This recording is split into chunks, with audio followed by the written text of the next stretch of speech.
Hello friends, आपका फिर से एक बार बहुत बहुत स्वागत है हमारे चैनल दिशा ऑनलाइन गुरुकुल में। तो आज का जो ये वीडियो है वो इस बारे में होने वाला है कि 2 फरवरी 2023 को सीटेट का एग्ज़ाम पेपर कैसा आया है। ये उनके लिए काफ़ी हेल्पफुल रहेगा जिन भी बच्चों के अभी एग्ज़ाम्स रह गए हैं, आने वाला है, क्योंकि उनको ये आसानी होगी अपने एग्ज़ाम के लिए विजुलाइज करने में कि भाई किस तरीके के टॉपिक्स अब कवर हो रहे हैं। और अगर आपने पहले वाले एनालिसिस नहीं देखे हों या वो सीरीज़ नहीं देखी हो जिनमें हमने आपको क्वेश्चन सॉल्व कर करके पोस्ट किए हैं, जो भी हमें पता चले हैं सीटेट के एग्ज़ाम में जो अभी तक आए हैं, आप उनको भी देख लीजिए, वो भी आपके लिए काफ़ी हेल्पफुल रहेगा। और कुछ क्वेश्चंस जो पता चले वो तो हम लास्ट में अभी डिस्कस करेंगे ही करेंगे, ठीक है। तो आज बात कर लेते हैं कि सीडीपी किस तरीके का आया था, कौन से टॉपिक से क्वेश्चन पूछे गए थे, ठीक है। जीन पियाजे से क्वेश्चंस आए थे, वाइगोस्की से क्वेश्चन आए थे, कहा जा रहा है 3 क्वेश्चन थे। कोलबर्ग से क्वेश्चन था, एनसीएफ 2005 से क्वेश्चन आया था, एनईपी 2020 से, निपुण से, हॉवर्ड गार्डनर से, प्रोग्रेसिव एजुकेशन से और मेटाकॉग्निशन से क्वेश्चन था, और एक हेरिडिटी एंड इवोल्यूशन से क्वेश्चन था, और एक थिंकिंग से रिलेटेड क्वेश्चन था। तो ये सारे टॉपिक जो थे वो सीडीपी में कवर किए गए हैं। आप देख भी रहे होंगे यही सारे टॉपिक सीडीपी के एग्ज़ाम में पहले भी पिछले वर्षों में भी कवर किए जाते रहे हैं।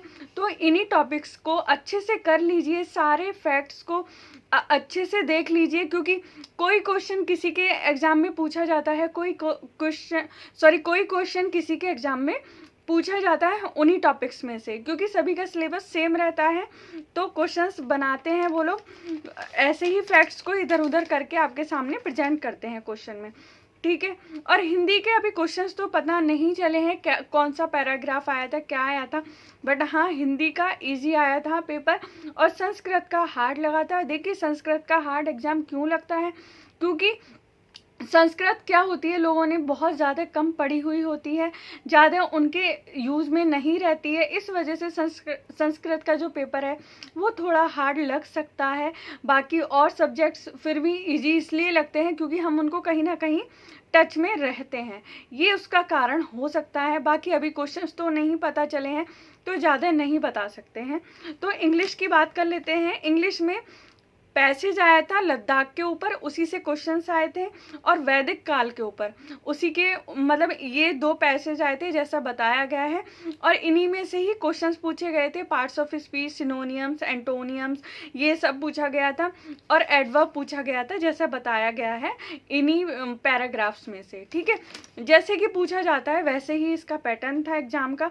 एनसीएफ 2005, एनईपी 2020, इंग्लिश की पेडागोजी की बात कर रहे हैं अभी हम, और प्रोडक्टिव स्किल से क्वेश्चन आया था, एलएसआरडब्ल्यू से, इंक्लूसिव एजुकेशन से, और जीन पियाजे का कोई क्वेश्चन था इंग्लिश में, पेडागोजी से रिलेटेड करके था, क्वेश्चन नहीं पता है। और हाँ, टीचिंग के मेथड से रिलेटेड कुछ क्वेश्चंस आए थे इंग्लिश की पेडागोजी में आज।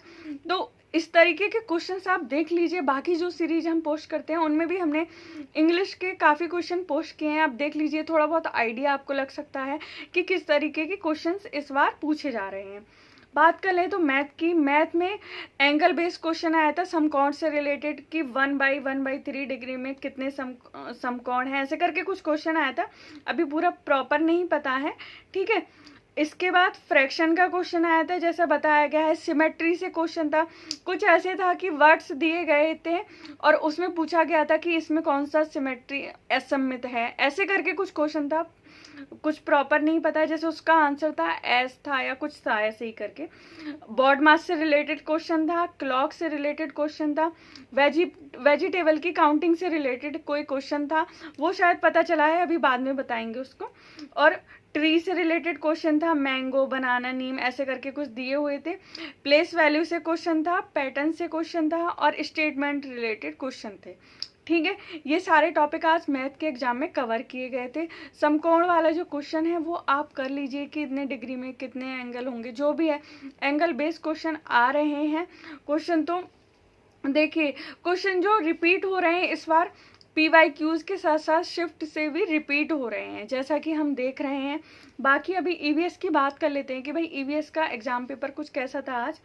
अरब सागर के राज्य आए थे कि अरब सागर से रिलेटेड कौन से राज्य लगते हैं। वैसे कोई कह रहा है कि नहीं आया था, कोई कह रहा है आया था, तो इस क्वेश्चन में थोड़ा बहुत कन्फ्यूजन है, बट आप कर लीजिए कभी आपके एग्जाम में आ जाए, ठीक है। कर्णम मल्लेश्वरी से रिलेटेड एक क्वेश्चन था, मधुबनी चित्रकला से रिलेटेड क्वेश्चन था, दिल्ली से त्रिवेंद्रम की तरफ जाएंगे उससे रिलेटेड कुछ क्वेश्चन था, विश्व की सबसे बड़ी झील या झील से रिलेटेड कोई क्वेश्चन था, और साइबेरियन पक्षी से रिलेटेड क्वेश्चन था, और फसल को हार्वेस्ट करने के तरीके से रिलेटेड क्वेश्चन था, जैसा बताया है।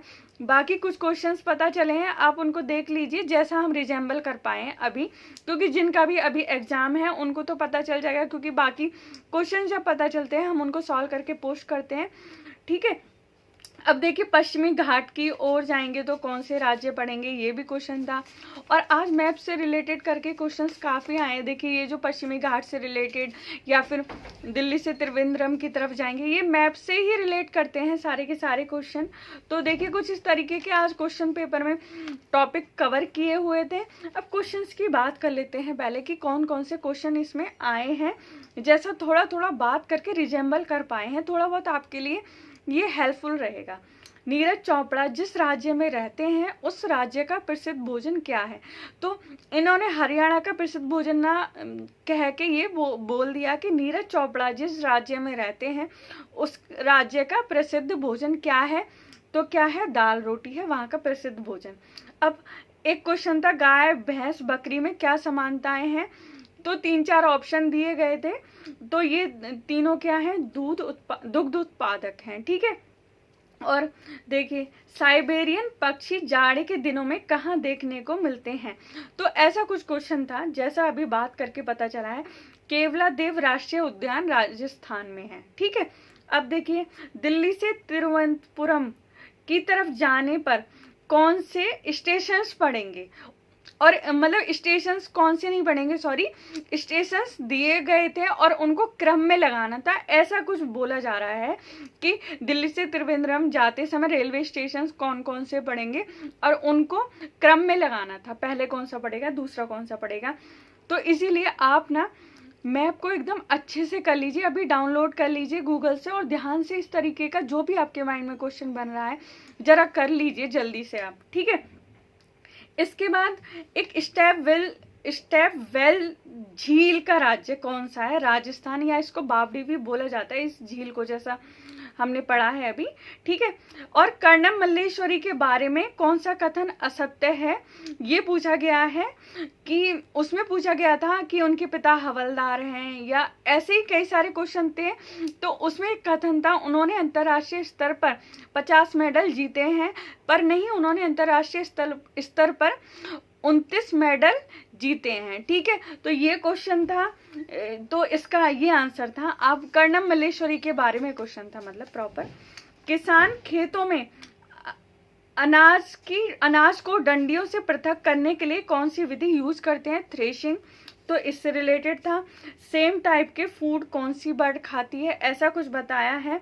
हाँ, वो जो एक क्वेश्चन था मैथ का, वो वेजिटेबल से रिलेटेड नहीं है, वो मैंगो ट्री, बनाना ट्री, इससे रिलेटेड कुछ क्वेश्चन था। अभी मिल गया है ये कि नीम ट्री की संख्या दी गई थी 12, मैंगो ट्री की संख्या दी गई थी 1/5 और बनाना ट्री की संख्या दी गई थी 1/2। और फिर पूछा गया था find the number of mangoes tree, तो वो है 8। तो ये थे अभी जो क्वेश्चन अभी हम बात करके जो भी रिजेंबल कर पाए हैं इन क्वेश्चंस को। तो इस तरीके का कुछ आज पेपर था। बात कर लेते हैं कि आज का जो पेपर है, आज का जो शिफ्ट का जो पेपर है वो किस तरीके से लगा बच्चों को। तो वैसे एक बात बता दें, हर एक चीज़ पर्सन टू पर्सन वेरी करती है, बट हाँ आप EVS पे थोड़ा सा ध्यान दीजिए और इंग्लिश की पेडागोजी पे थोड़ा सा ध्यान दीजिए आज के क्वेश्चन पेपर के रिव्यू के अकॉर्डिंग बच्चों से। इसीलिए ऐसा पता चला है, इसीलिए आपको बता रहे हैं कि उनको लगा कि इंग्लिश की पेडागोजी थोड़ी सी उनको लेंदी टाइप के क्वेश्चन लगे हैं। और EVS के देखिए उनको कर्णम मल्लेश्वरी वाले क्वेश्चन हार्ड लग रहे थे, या फिर तिरुवनंतपुरम से दिल्ली से तिरुवनंतपुरम जाते समय कौन से स्टेशन को स्टेशंस पढ़ेंगे या फिर उनको अरेंज करना था। जैसे भी क्वेश्चन आया था, ये 2-3 क्वेश्चन उनको हार्ड से लग रहे थे। पर एक बात बताइए, कर्णम मल्लेश्वरी का जो चैप्टर है वो एनसीईआरटी की बुक में है ऑलरेडी, तो ये तो पूरा एनसीईआरटी बेस ही है जो पेपर है। तो हो सकता है इससे रिलेटेड करके इसलिए क्वेश्चन आया हो इतना बड़ा कि उनके पिता हवलदार हैं ये, और इन्होंने 12 साल की उम्र में ही वजन उठाने का मतलब प्रैक्टिस शुरू कर दी थी। तो इस तरीके के जो फैक्ट दिए थे तो बच्चों को लग रहा था कि हमें इतना ज़्यादा नहीं पता है, पर ये तो पता होना चाहिए। कर्णम मल्लेश्वरी जी के बारे में हमेशा क्वेश्चन आया है और आपको बोला भी गया है जो भी चीज़ रिलेटेड है उसके सारे फैक्ट पढ़ लीजिए, क्योंकि एग्जाम में क्या हो रहा है, इतनी सारी शिफ्ट्स हैं तो उनके कुछ ना कुछ क्वेश्चंस तो बनाने ही पड़ेंगे। तो इसीलिए आपको बार बार बोला जाता है कोई भी टॉपिक है उससे रिलेट करके सारी चीज़ें जो भी आपके दिमाग में आती हैं आप उनको पढ़िए कीजिए, तभी आपका एग्ज़ाम और ज़्यादा अच्छा होगा। नहीं तो भाई 1-2 क्वेश्चन या 3-4 क्वेश्चन तो थोड़े बहुत लगते ही हैं हर एग्ज़ाम में, ऐसा तो कुछ नहीं है। बाकी सब PYQs को ही बेस करके आ रहा है और शिफ्ट से भी रिपीटेडली क्वेश्चन रिपीट हो रहे हैं। मैथ कैलकुलेटिव आ रहा है आपको बता दें, बट क्या हो गया, कोई बात नहीं, मैथ्स है तो कैलकुलेटिव तो आएगा ही आएगा, वो तो हमें करना ही है अच्छे तरीके से। ये तो कोई एक्सक्यूज़ नहीं होना चाहिए कि भाई मैथ क्यों कैलकुलेटिव आ रहा है। अब आप बताइए मैथ कैलकुलेटिव नहीं आएगा तो कैसे आएगा। और बाकी तो उसमें मैथ की पेडागोजी ही आती है, ज़्यादा क्वेश्चन थोड़ी आते हैं मैथ्स के भी अगर देखा जाए तो, उसमें थोड़ा टाइम चला जाएगा। बाकी सब तो आपको कुछ कैलकुलेशन करनी नहीं है, समझ समझ के ही करना है। तो इस बात का ध्यान रखिए, बिल्कुल परेशान मत होइए, प्रीवियस ईयर के क्वेश्चंस को कीजिए। जो एनालिसिस बताए जा रहे हैं सारे टॉपिक्स को सुन के जो भी आपके माइंड में आता है कि भाई हाँ ये हो सकता है, क्या ये भी आ सकता है, तो उन सबको क्वेश्चंस को देख लीजिए, गूगल से देख लीजिए, जहाँ से भी पढ़ रहे हैं वहाँ से अपनी तैयारी जारी रखिए जैसे भी पढ़ रहे हैं पहले से। और एनालिसिस के जो टॉपिक आपको बताते हैं उनको अच्छे से कर लीजिए। मैथ्स में वैन हिले की थ्योरी कर लीजिए, रोमन नंबर देख लीजिए क्योंकि क्वेश्चन नहीं आ रहा है तो आ जाएगा, और पाई चार्ट से रिलेटेड क्वेश्चन देख लीजिए। बाकी प्रीवियस ईयर के क्वेश्चंस को देखिए EVS के लिए, और उनमें जो भी क्वेश्चन आए हैं उनसे रिलेटेड करके कोई आपके माइंड में बन रहा है क्वेश्चन तो उसको ज़रूर कर लीजिए। क्योंकि देखिए शिफ्ट है ज़्यादा और सिलेबस है एक ही, तो उसी में से ही क्वेश्चन आपको बार बार बना के देना है उन लोगों को। तो हो सकता है वो घुमा के पूछें आपसे, ठीक है।